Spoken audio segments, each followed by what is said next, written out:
The Curse of the Iceman. It was a cold, damp evening when I first laid eyes on the ancient, frozen body of Ötzi the Iceman. I had been working as a museum curator for over a decade, yet nothing in my career had prepared me for the unnerving presence of this prehistoric figure. Encased in glass, Ötzi's mummified remains seemed to emanate an otherworldly chill that penetrated the marrow of my bones. Our museum had acquired Ötzi on a temporary loan from the South Tyrol Museum of Archaeology. My task was to oversee his arrival, ensure his preservation, and prepare an exhibit that would captivate our visitors. From the moment the crate was opened, I felt an inexplicable sense of dread. The air grew thick, and an oppressive silence fell over the room. My colleagues, usually chatty and upbeat, were subdued, their faces pale under the flickering fluorescent lights. As the days turned into weeks, strange incidents began to occur. The first was a minor accident. One of the exhibit's designers, a seasoned professional, slipped and fell, breaking his leg in 3 places. The man swore he had seen something move out of the corner of his eye, a shadow that shouldn't have been there. We laughed it off as a trick of the light and stress-induced hallucination. But then, other incidents followed. Our head of security, a robust man with nerves of steel, was found in the restroom, shaking uncontrollably and muttering about whispers in the dark. He resigned the next day, leaving a hastily scrawled note, "I can't stay here." The Iceman watches. The most disturbing event, however, happened a month after Ötzi's arrival. I was working late, as usual, poring over historical texts and notes, when a sudden crash echoed through the empty halls of the museum. I rushed to the source of the noise and found one of our interns, Emily, sprawled on the floor near Ötzi's exhibit. Her eyes were wide with terror, her skin ashen. She kept repeating one word, over and over, "Cursed." Emily was hospitalized that night. She had suffered a severe concussion, but what worried the doctors more was her mental state. She claimed she had seen Ötzi's eyes open, felt his icy breath on her neck, heard him whispering in a language she couldn't understand. Despite my logical mind, despite my years of experience, I couldn't shake the feeling that something was terribly wrong. I began to research the history of Ötzi, diving deep into ancient texts and modern studies. What I found was unsettling. There were numerous accounts of misfortune and death surrounding those who had come into close contact with the Iceman. Scientists, researchers, even hikers who had stumbled upon his frozen tomb, many had met untimely and often gruesome ends. One name kept appearing in my research, Dr. Heinrich Müller, the lead archaeologist who had initially unearthed Ötzi. Müller had vanished without a trace shortly after the discovery, leaving behind a cryptic journal. I managed to track down a copy of this journal, hidden away in the archives of a distant university. As I read Müller's frantic scribbles, a chill settled over me. He wrote of nightmares, of an ancient curse placed upon Ötzi by his tribe to protect his body from desecration. Müller had dismissed these as primitive superstitions, but as his entries grew more erratic, it was clear he had begun to believe. His final entry was the most disturbing: "He is awake. He will reclaim what is his." That night, I couldn't sleep. Every creak of the old building, every whisper of the wind outside, seemed amplified, threatening. I felt eyes on me, unseen but undeniable.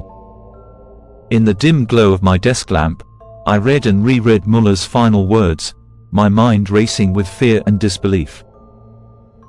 Then, just as I was about to shut the journal and call it a night, my phone rang.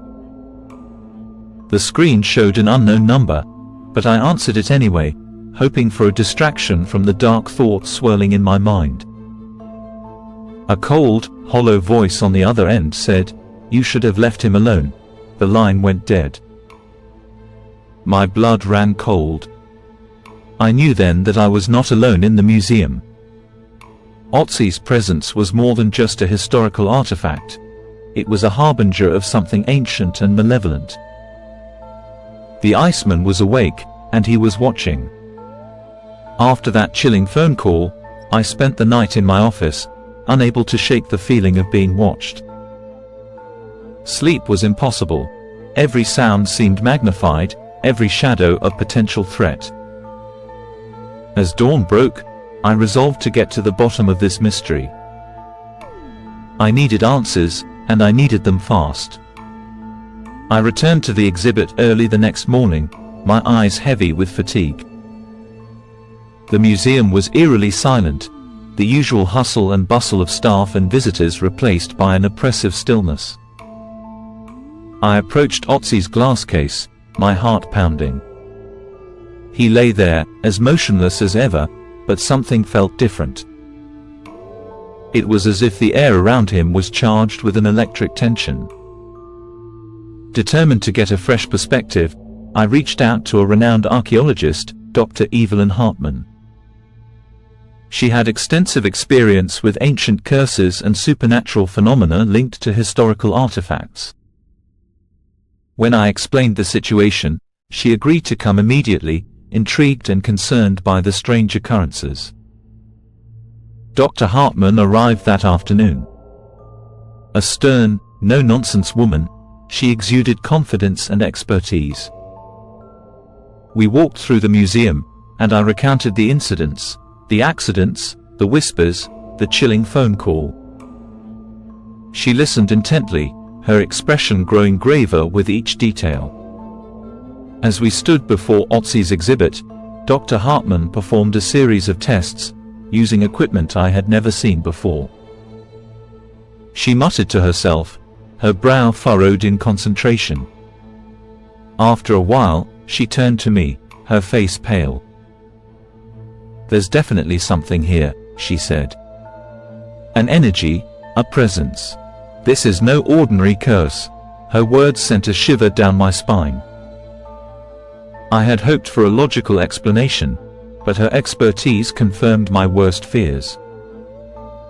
We decided to delve deeper into Muller's journal, looking for any clues that might explain the curse and how to lift it. That night, as we pored over the journal, the temperature in my office dropped sharply. My breath formed misty clouds in the frigid air. Dr. Hartmann and I exchanged worried glances, our unease growing by the minute. Suddenly, the lights flickered and went out, plunging us into darkness. The only light came from the pale glow of the street lamps outside, casting eerie shadows on the walls. We heard a faint whispering, growing louder and more insistent. The voice was unintelligible, a guttural chant that seemed to reverberate through the very fabric of the building. Dr. Hartmann grabbed my arm, her grip tight. "We need to leave, now," she urged. But as we made our way to the door, it slammed shut with a deafening bang. Panic set in. We were trapped. The whispering grew louder, more urgent. It felt like it was coming from all around us, echoing in the confined space. My heart raced, and I could feel the terror rising within me. Suddenly, a glass case shattered somewhere in the museum, followed by another and another. The cacophony of breaking glass was accompanied by the sensation of icy fingers brushing against my skin. We backed away from the door, retreating to the center of the room. Dr. Hartmann's eyes were wide with fear, and I could see her struggling to maintain her composure. "We have to find a way to appease him," she said, her voice trembling. "There must be something in the journal, some ritual or offering that can end this." As we frantically searched the journal, the whispers became deafening, filling our minds with a sense of impending doom. Then, without warning, the door creaked open. The whispering ceased, replaced by an oppressive silence. We exchanged a look of mutual dread before cautiously stepping into the hallway. The museum was in disarray. Broken glass and toppled displays littered the floor. The air was thick with an unnatural cold, and the shadows seemed to move on their own. We made our way back to Ötzi's exhibit, hoping against hope that we could find some way to end the nightmare. When we arrived, we found a sight that froze our blood. The glass case was shattered, and Ötzi's body was gone. In its place was a trail of frost leading deeper into the museum's darkened halls. Dr. Hartman clutched my arm, her face a mask of terror. "He's free," she whispered. "We've awakened him." As we followed the trail, the whispering resumed, louder and more malevolent than before. The walls seemed to close in around us, the shadows writhing and pulsing with a life of their own. Every step we took was accompanied by a sense of dread, as if we were being led into a trap. Finally, the trail ended at a sealed door marked, "Staff Only." With trembling hands, I unlocked it and pushed it open. The room beyond was pitch black, the air heavy with the stench of decay. As we stepped inside, the door slammed shut behind us, and we were plunged into darkness once more. The whispering reached a fever pitch, and I felt a cold hand grasp my shoulder. I spun around, but there was nothing there. Dr. Hartman's scream pierced the darkness, and I turned to see her being dragged into the shadows by an unseen force. I lunged forward, grabbing her arm, but the cold was unbearable, searing my flesh with an icy burn. With a final, desperate pull, I managed to free her, and we stumbled back towards the door, our breaths coming in ragged gasps.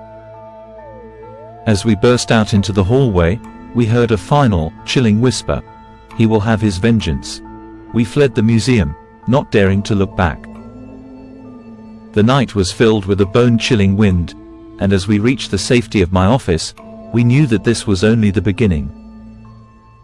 The Iceman was awake, and his curse was far from over. After the harrowing events of the previous night, Dr. Hartman and I spent the next day in a state of uneasy vigilance. The museum was closed to the public, officially for maintenance, but the truth was far more sinister. We knew Ötzi was somewhere within the building, his malevolent presence growing stronger with each passing hour. We set up base in my office, surrounded by books, artifacts, and the remnants of Muller's journal. Dr. Hartman worked feverishly, cross-referencing ancient texts and deciphering cryptic passages, searching for any clue that might help us break the curse. The temperature remained unnaturally cold, and the oppressive atmosphere pressed down on us, making it hard to think, to breathe. As evening fell, the whispering started again, a low murmur that seemed to come from the very walls of the museum. We knew we had to act fast. Dr. Hartman found a passage in Muller's journal that spoke of a ritual to appease the spirit of Ötzi. It required specific items, a piece of the Iceman's belongings, a drop of the blood of the living, and an ancient chant to be performed at the place of his original resting. The first item was easy. Among the artifacts on display was a small leather pouch believed to have belonged to Ötzi. We retrieved it with trembling hands, the whispering growing louder as we did. The second item, a drop of blood, would be our own. Dr. Hartman and I each pricked our fingers, letting a single drop fall onto the cold stone floor. The final piece, the chant, was written in an archaic script. We practiced it several times, our voices shaky and unsure. As we prepared to perform the ritual, the whispering became a roar, filling our minds with a cacophony of voices, each more desperate and enraged than the last. We made our way to the basement, the place where Ötzi had been temporarily stored upon his arrival. The air was thick with an icy fog, and our breath formed clouds in the frigid air. The shadows danced and twisted around us, and we could feel the presence of the Iceman, his anger palpable. We began the chant, our voices echoing in the confined space. The ground beneath us trembled, and the fog thickened, coalescing into the shape of a man. Ötzi's form materialized before us, his eyes glowing with an otherworldly light. He moved with a jerky, unnatural grace, his gaze fixed on us with a hatred that chilled us to the core.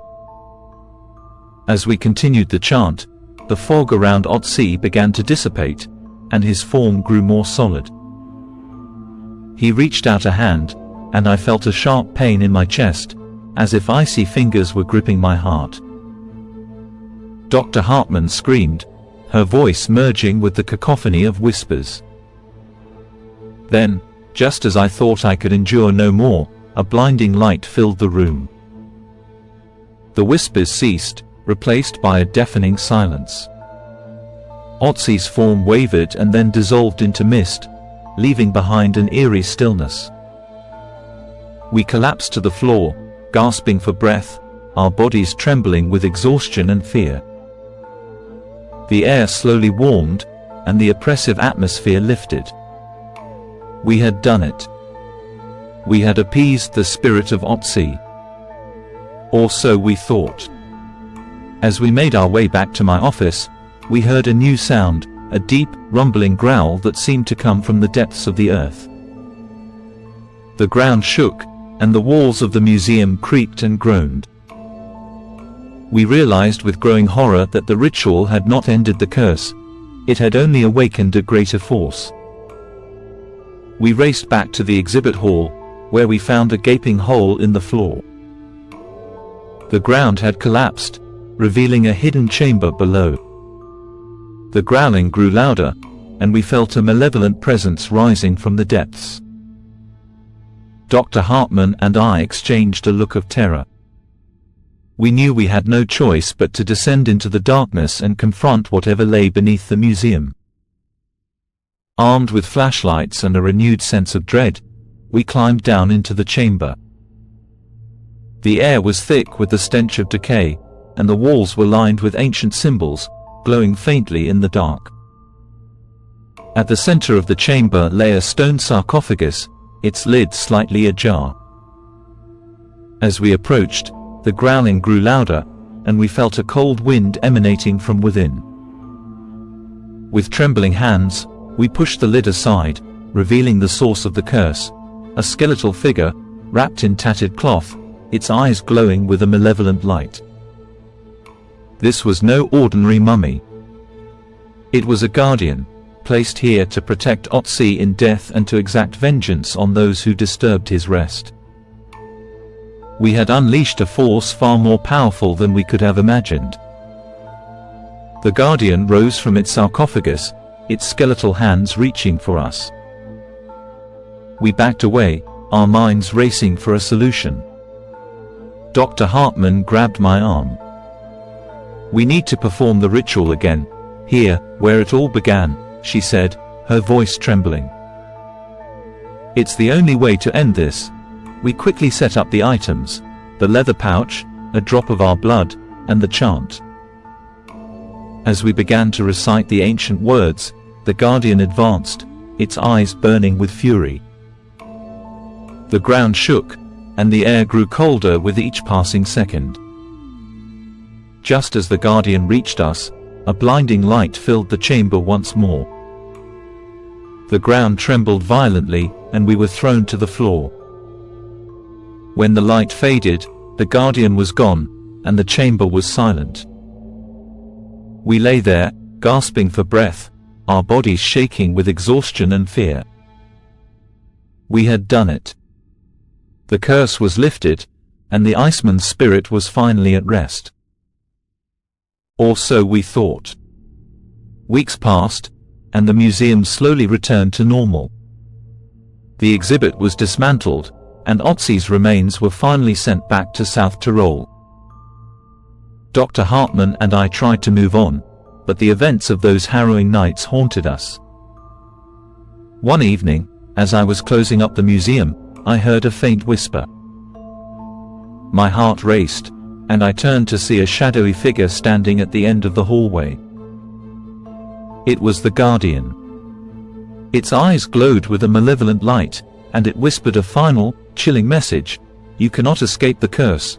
The lights flickered and went out, plunging me into darkness. The last thing I saw was the Guardian advancing towards me, its skeletal hands reaching out. The curse of the Iceman was far from over. And then, nothing but darkness. Stay tuned for more spine-chilling tales on Mr. Scary Stories. Until next time, remember, some curses are eternal.